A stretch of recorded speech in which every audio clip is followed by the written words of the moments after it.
नमस्कार। भारत और अमेरिका के बीच एक बड़े ट्रेड डील की बातें हो रही हैं। हर तरफ जश्न का माहौल है। लेकिन इस डील की असलियत क्या है? क्या ये वाकई उतना बड़ा है जितना दिखाया जा रहा है? चलिए आज इसी की पड़ताल करते हैं। देखिए, हाल ही में हेडलाइंस कुछ ऐसी थीं। भारत और अमेरिका के बीच एक ऐतिहासिक, एक हिस्टोरिक ट्रेड डील हो गई है। सुनने में तो ये एक बहुत बड़ी जीत लगती है ना? पर क्या कहानी सिर्फ इतनी ही है? असलियत जैसा कि अक्सर होता है थोड़ी ज्यादा पेचीदा है। ये कोई फुल एंड फाइनल डील नहीं है, बल्कि ये तो बस एक शुरुआत है। तो आइए इस तथाकथित डील की एक एक परत को खोलकर देखते हैं। तो सवाल ये उठता है कि अगर ये फाइनल डील नहीं है तो आखिर है क्या? इसे कहा जा रहा है पहला चरण या फर्स्ट फेज, पर इसका मतलब क्या होता है? इसे ऐसे समझिए, ये सिर्फ एक नींव है, एक शुरुआती समझौता जिसमें कुछ आसान मुद्दों पर बात हुई है। जो ज्यादा मुश्किल और पेचीदे मसले हैं उन्हें बाद की बातचीत के लिए छोड़ दिया गया है। तो ये कोई पूरा फ्री ट्रेड एग्रीमेंट यानी एफटीए बिल्कुल नहीं है। अब आते हैं सबसे अहम सवाल पर, यानी टैरिफ पर। क्या इस समझौते से कुछ सस्ता हुआ? क्या कुछ बदला है? इसका जवाब शायद थोड़ा चौंकाने वाला हो। इसे समझने के लिए पहले एक टर्म को जानना जरूरी है, सेक्शन 232 टैरिफ। सीधे सीधे कहें तो ये अमेरिका का एक खास तरह का टैक्स है जो वो स्टील और एल्यूमिनियम जैसे सामानों पर लगाता है। और वजह क्या देता है? राष्ट्रीय सुरक्षा। और यहीं पर है सबसे बड़ी बात। इस तथाकथित डील के बाद भी स्टील पर टैरिफ वही का वही है, एल्यूमिनियम पर कोई बदलाव नहीं, ऑटोमोबाइल पर जी नहीं, वो भी जस का तस है। मतलब इन बड़े सेक्टर्स को फिलहाल कोई राहत नहीं मिली है। तो ये तो हुई अमेरिका की बात। अब सिक्के का दूसरा पहलू देखते हैं। भारत ने इस बातचीत में अपनी कौन सी लक्ष्मण रेखाएं, अपनी रेड लाइंस को बनाए रखा है?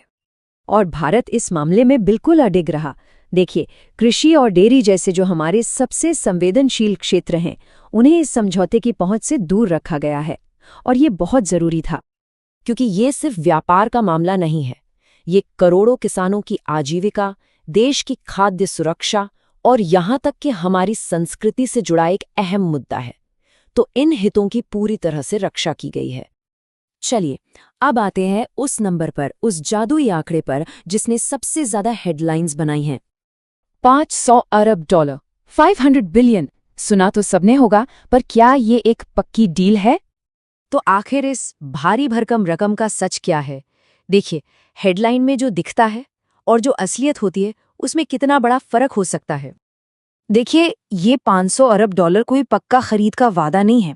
ये एक इरादा है, एक विश लिस्ट की तरह।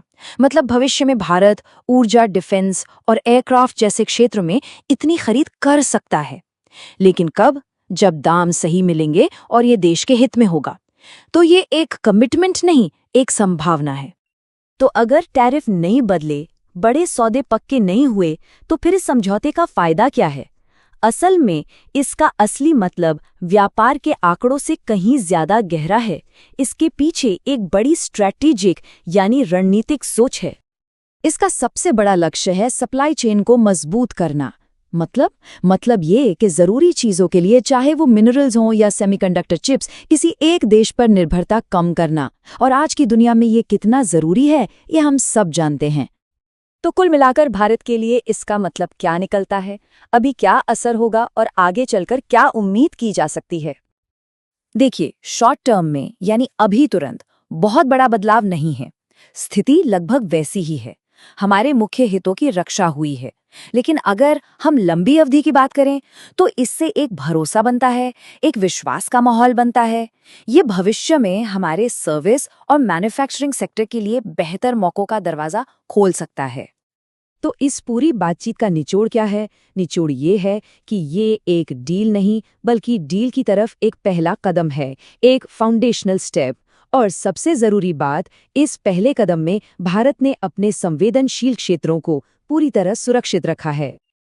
तो पहला चरण तो हो गया, नींव रख दी गई है। लेकिन असली सवाल तो अब शुरू होता है। जब दूसरे चरण की बातचीत की मेज सजेगी तो क्या मांगे रखी जाएंगी? तब क्या दांव पर होगा?